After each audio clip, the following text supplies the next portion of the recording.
La République démocratique du Congo est le deuxième pays d'Afrique par la taille, avec 2,3 millions de kilomètres carrés, et avec 80 millions d'habitants, c'est le quatrième par la population.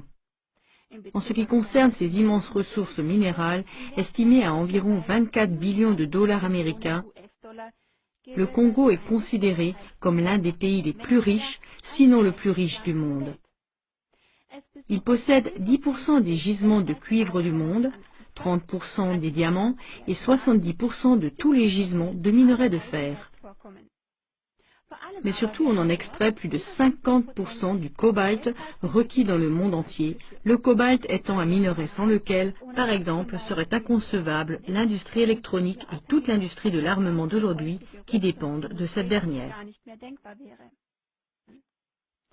Avec la production d'électricité de son fleuve, le Congo pourrait alimenter toute l'Afrique.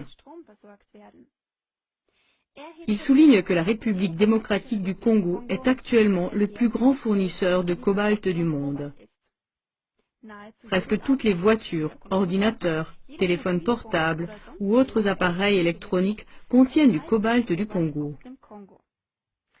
Mais malheureusement aussi tous les chars, avions, hélicoptères, fusées, navires de guerre, sous-marins, etc. Un document stratégique de l'administration américaine indiquait même très clairement qu'il serait impossible de faire la guerre sans le cobalt du Congo.